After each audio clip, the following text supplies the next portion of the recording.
Welcome to Detroit. Thank you for joining me in the Motor City. Today we're going to take a look at the role Detroit and Martin Luther King Jr. played in the Civil Rights Movement.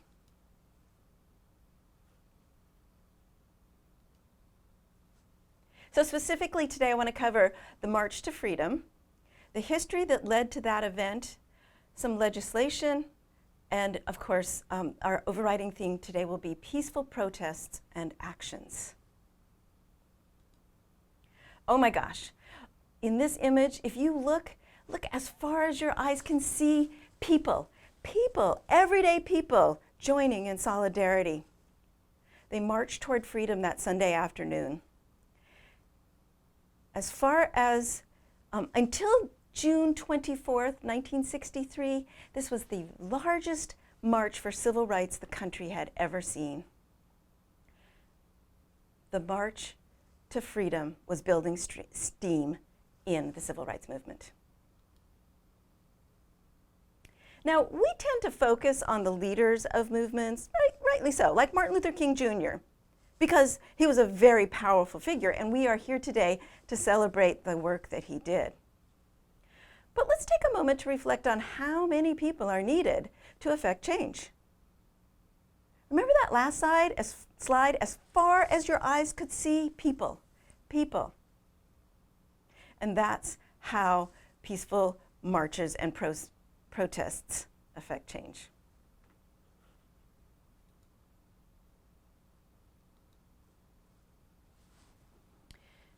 In the March to Freedom on that Sunday afternoon, 125,000 people, brave, everyday people like you and I, marched, mostly in silence, for an hour and a half.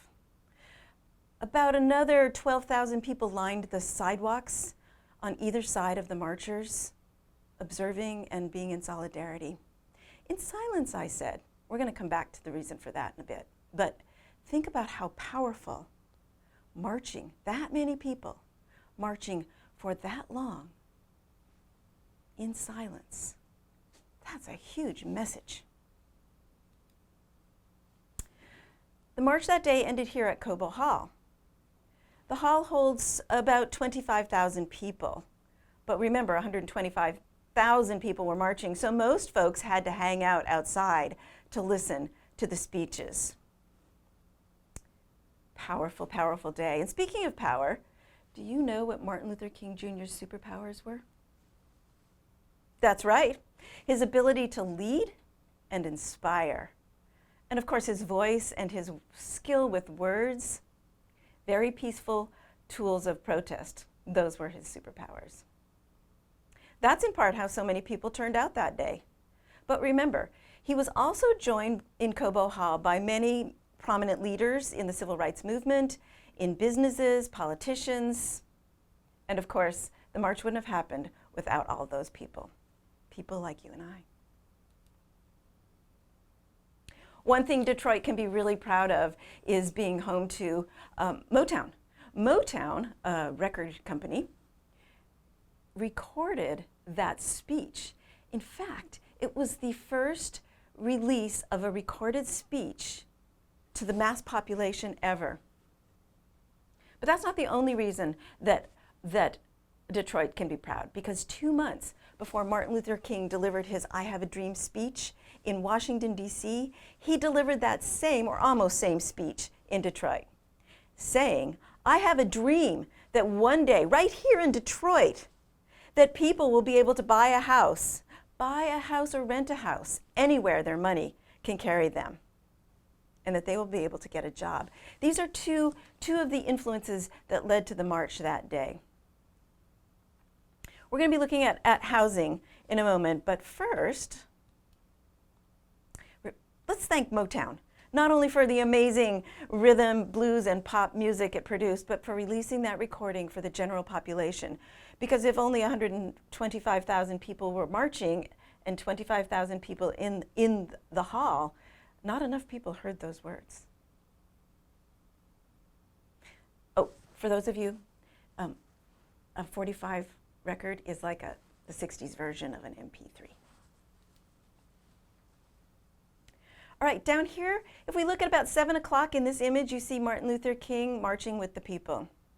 Now, he might be a rock star with superpowers, but he isn't traveling in a limo. No, he's pounding the pavement with the people because that's how peaceful protests work. Leadership, organization, gathering, and that's what makes it happen. We see that today with powerful protests of people asking for change in our world.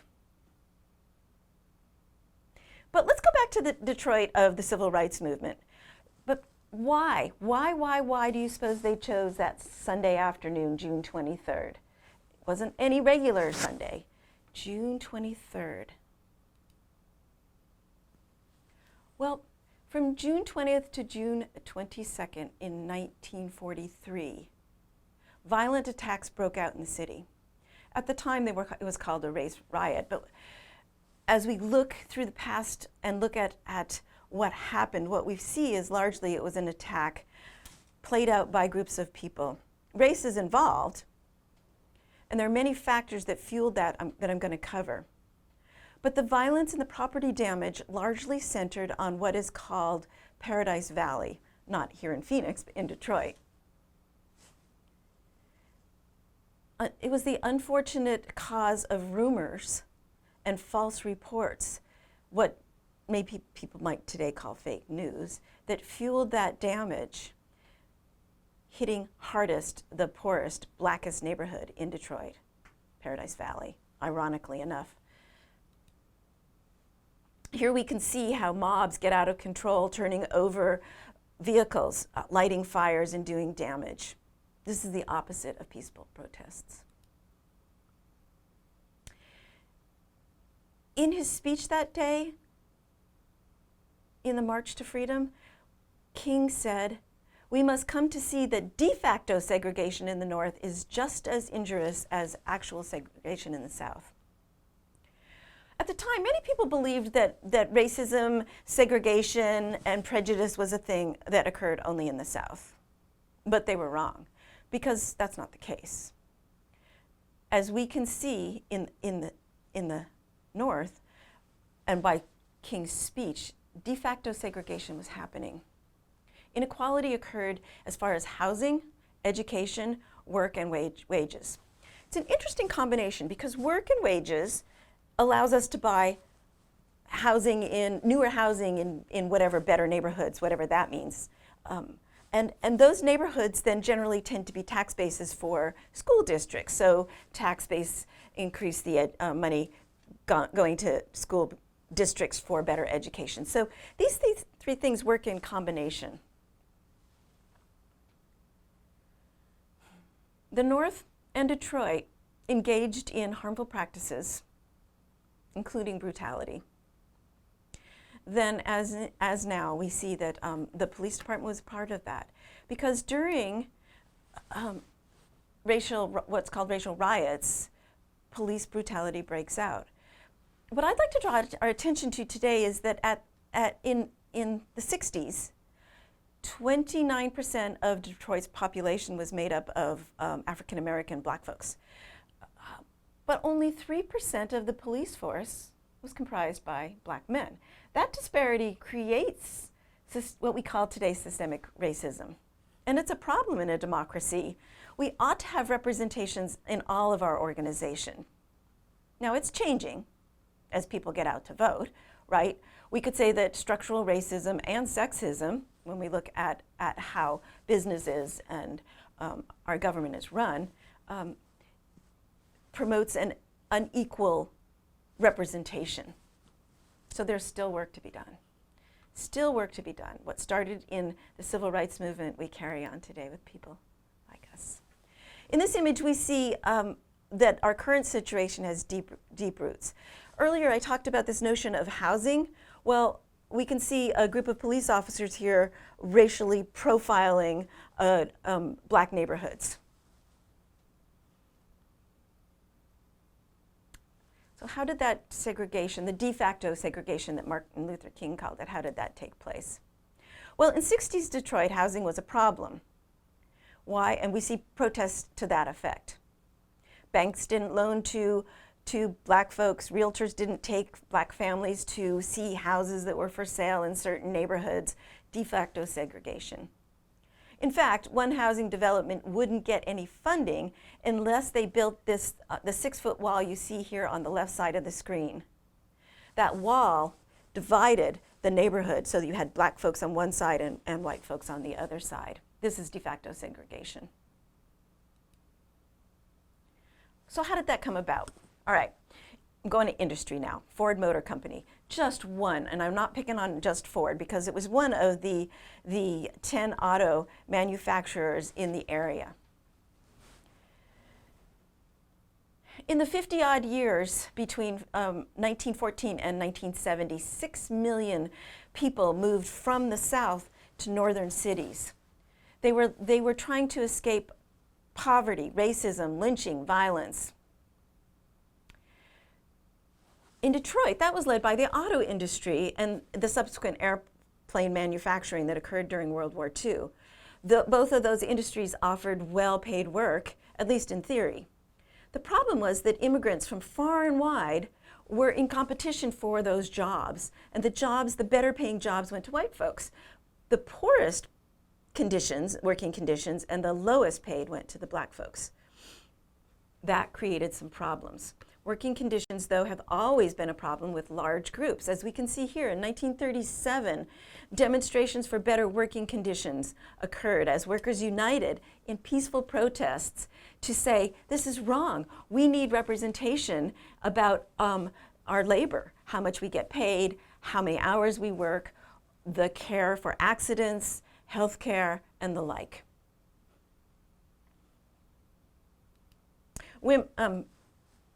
Women were part of the protest movements as well. Everything from fighting against World War II and our participation in wars to low-paid workers and, of course, women's rights. Remember, pay affects housing, housing affects education. So they're all linked together. It's very important. All right, so what's going on? Well, de facto housing discrimination. Politicians drew up lines in the 30s on maps about housing for voting districts and bank loans about those and the kind of houses that were built there, higher rent, and all of that went into this notion that we call the practice of redlining. The census, we've been hearing a lot about this in recent years, so we can see that the fight is still on for these practices to be changed. There is no legislating people's beliefs. You can legislate people's rights.